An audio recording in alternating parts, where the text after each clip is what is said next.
CNN yasema kuharibiwa ndege za AWACS za USA ni pigo kubwa kwa uwezo wa anga wa Marekani. Mtaalamu wa masuala ya kijeshi wa televisheni ya CNN ya Marekani ameitaja hatua ya Iran ya kupiga na kuharibu ndege ya kijasusi ya Marekani aina ya AWACS kuwa ni pigo kubwa kwa uwezo wa anga wa nchi hiyo. Cedric Layton amesema kwenye ripoti yake kwamba kuharibiwa ndege za ujasusi za Marekani za AWACS kumekwamisha uwezo wa nchi hiyo kukabiliana na Iran. Cedric Layton ambaye ni kanali wa zamani wa jeshi la Marekani ameongeza kuharibiwa ndege hiyo iliyopigwa na Iran kwenye kambi la jeshi la anga ya Prince Sultan huko Saudi Arabia ni pigo kubwa kwa uwezo wa ujasusi wa Marekani, akisisitiza kuwa kuharibiwa ndege ya ujasusi ya AWACS kuna athiri uwezo wa ndege za kivita za Marekani kulenga shabaha na kukabiliana na ulinzi wa makombora ya Iran.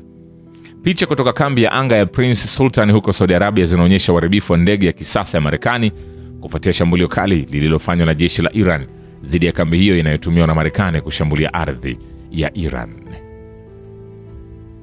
Vilevile kikosi cha wanamaji cha jeshi la walinzi wa mapinduzi ya Kiislamu mapema Jumanne umefanya operesheni 4 dhidi ya shabaha za magaidi wa Kimarekani na Israeli na kutoa vipigo vikali, ikiwa ni sehemu ya wimbi la 88 la operesheni Ahadi ya Kweli ya 4. Idara ya uhusiano wa umma IRGC imetangaza kuwa wanajeshi wa majini wa jeshi hilo wamefanya mashambulizi makali dhidi ya maeneo mbalimbali ya adui. Taarifa ya IRGC imeeleza kuwa meli ya makontena utawala wa Israeli kwa jina Express Halfon imepigwa na makombora ballistic katika maji ya kati ya Ghuba ya Uajemi. Katika operesheni ya pili, kikosi cha majini cha jeshi la walinzi wa mapinduzi ya Kiislamu kimeshambulia na kulenga kwa usahihi maficho ya wanajeshi wa Marekani kwenye ufukwe wa Umoja wa Falme za Kiarabu, ambako walikuwa wamejificha nje ya kambi za kijeshi wakihofia makombora angamizi ya Iran. Maficho hayo yameharibiwa kwa droni za vilipuzi. Taarifa hiyo imesema kwamba jeshi la wanamaji la IRGC pia limeharibu mfumo wa kukabiliana na ndege zisizo na rubani wa kikosi cha 5 cha Marekani ambao ulikuwa umejificha nje ya kambi yao karibu na uwanja wa ndege wa Manama huko Bahrain, na kwamba rada 2 za tahadhari ya mapema katika kambi ya magaidi ya Marekani ya Jabal al-Hamadi nchini Kuwait zimepigwa na drone. Taarifa ya IRGC imesisitiza kuwa mlango bahari wa Hormuz unasimamiwa kikamilifu na kwa uthabiti na wanajeshi wake.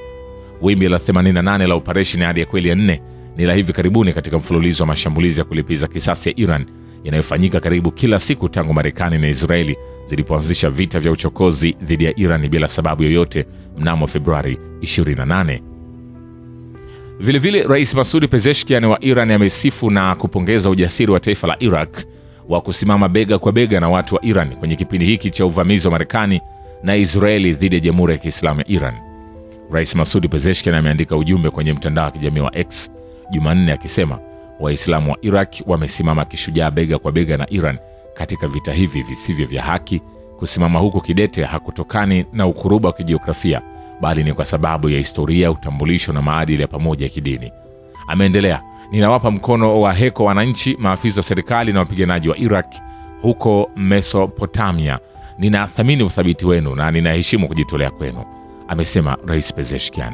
Wakati huo huo, rais wa Iran amesisitiza udharura wa kuendelea kusimama imara taifa na serikali dhidi ya wavamizi. Rais Masoud Pezeshkian amesema pembezoni mwa kikao cha baraza la mawaziri kwamba ana matumaini na mustakabali wa nchi na kusisitiza umuhimu wa kuendelezwa mapambano na wananchi na serikali dhidi ya wavamizi. Amesema kwa pamoja na kwa kutegemea nguvu na mshikamano wetu tutasimama dhidi ya uvamizi wa kikatili wa maadui ili kukamilisha kwa heshima njia hii ya kihistoria na muhimu. Wakati huo huo, waziri wa mambo ya nje wa Iran amesema kuwa wakati umefika wa kuwafukuza wanajeshi wa Marekani katika eneo la magharibi mwa Asia.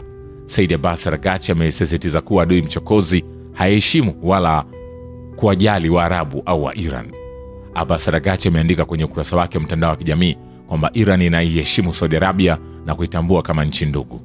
Anasema operesheni zetu zinamlenga adui mchokozi ambaye hawaheshimu Waarabu wala wa Iran, wala hana uwezo wa kudhamini usalama wa kanda hii. Hebu oneni tulichofanya kwa kamandi yao ya ulinzi wa anga, amesema waziri wa mambo ya nje wa Iran. Ni kwambia hivi, hatujamaliza.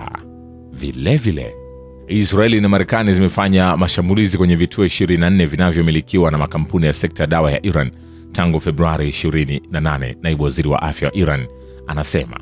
Vilevile, zaidi ya miundombinu 39,500 ya raia imeharibiwa katika jimbo la Teheran kutokana na mashambulizi ya Marekani na Israeli tangu Februari 28, msemaji wa serikali ya Iran Fatemeh Mohajeran anasema Jumanne.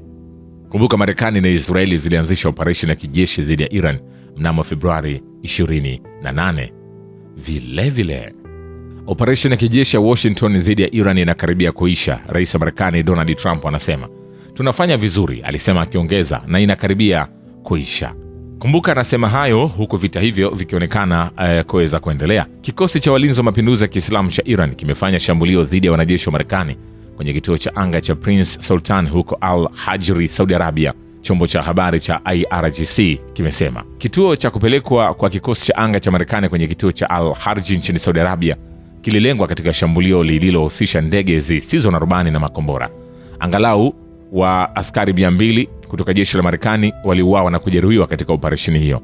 Mtangazaji wa serikali ya Iran alinukuu taarifa hiyo.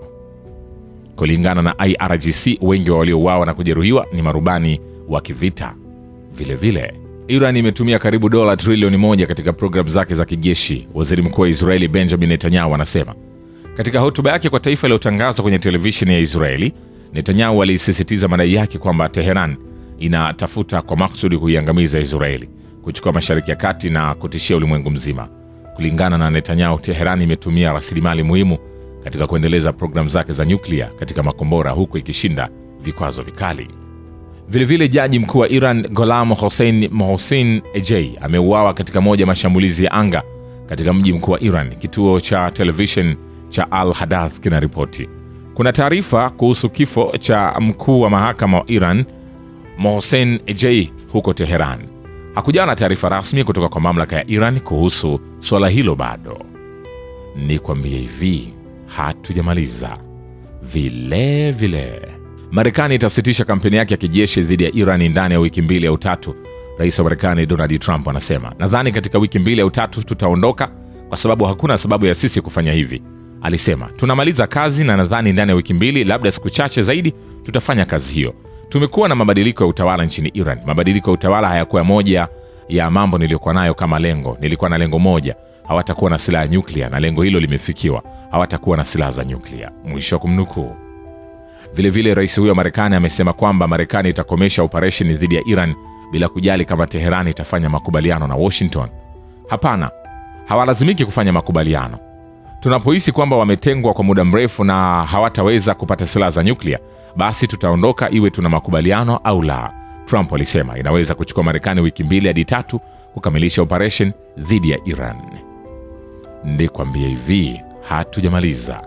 Vilevile rais wa Marekani Donald Trump amesema kwamba Marekani haina mpango wa kurekebisha usafirishaji wa meli katika mlango bahari wa Hormuz. Anasema, "Tutaondoka hivi karibuni, na ikiwa Ufaransa au nchi nyingine inataka kupata mafuta au gesi, watapanda kupitia mlango bahari wa Hormuz. Watapanda moja kwa moja huko na wataweza kujitunza wenyewe. Nadhani itakuwa salama sana kwa kweli, lakini hatuna uhusiano wowote na hilo," aliwaambia waandishi wa habari. "Kinachotokea katika mlango bahari hatutakuwa na uhusiano wowote nacho, kwa sababu nchi hizi, China, zitapanda na zitaongeza mafuta kwenye meli zao nzuri na zitaondoka na zitajitunza zenyewe. Hakuna sababu ya sisi kufanya hivyo," Trump alisema. Vilevile Marekani itachunguza tena thamani ya NATO kwa Washington baada ya operesheni ya kijeshi dhidi ya Iran kuisha. Waziri wa mambo ya nje Marco Rubio anasema, "Tutalazimika kuchunguza tena thamani ya NATO na muungano huo kwa nchi yetu. Hatimaye huo ni uamuzi wa rais kufanya. Tutalazimika kuchunguza tena kama muungano huo ambao umeitumikia nchi hii vizuri kwa muda bado unahudumia kusudi hilo, au umekuwa barabara ya njia moja ambapo Amerika ipo katika nafasi ya kuilinda Ulaya. Lakini tunapohitaji msaada wa washirika wetu, watatunyima haki za msingi na watatunyima kuruka juu ya ardhi," Rubio alibainisha. Vilevile Falme za Kiarabu zinajiandaa kutoa msaada wa kijeshi kwa Marekani katika kufungua mlango bahari wa Hormuz ambao ungeifanya nchi hiyo kuwa mpiganaji wa kwanza wa taifa la Ghuba katika vita dhidi ya Iran. The Wall Street Journal inasema Abu Dhabi inashawishi azimio la Baraza la Usalama la Umoja wa Mataifa linaloidhinisha hatua kama hiyo. Kulingana na gazeti hilo, zaidi ya hayo, wanadiplomasia wa Falme za Kiarabu wanatoa wito kwa nchi za Ulaya na Asia kuunda muungano ili kuhakikisha uhuru wa usambazaji kupitia mlango bahari wa Hormuz. Ni kwambia hivi, hatujamaliza. Tahadhari ya angani imetangazwa kwenye maeneo mengi ya Israeli ya kati. Ving'ora vimesikika ikiwemo Tel Aviv na vitongoji vyake. Mwandishi wa habari wa TASS anaripoti kufuatia ishara za onyo na mfululizo wa milipuko iliyotokea. Muda mfupi kabla ya hili, jeshi la Israeli liliwaonya watu kwamba walikuwa wamegundua uzinduzi mpya wa kombora kutoka eneo la Iran. Ukisikiliza baadhi ya vyombo vya habari vya kimagharibi, wanasema Iran kwa sasa hawezi tena kushambulia, ameishiwa silaha na mengineyo mengi, lakini kwambie Iran bado anaendelea na mashambulizi katika kuhakikisha anatimiza azma yake, na ndio maana Marekani anashindwa kutoa kauli ya moja kwa moja ya juu ya Iran kwa sababu ya mashambulizi hayo. Shukrani kwa Babu Kivita na Historia ya Dunia. Mimi ni Richard Shio, The Rich Voice. Ni follow Instagram na TikTok kama Rich Voice Official. Asante.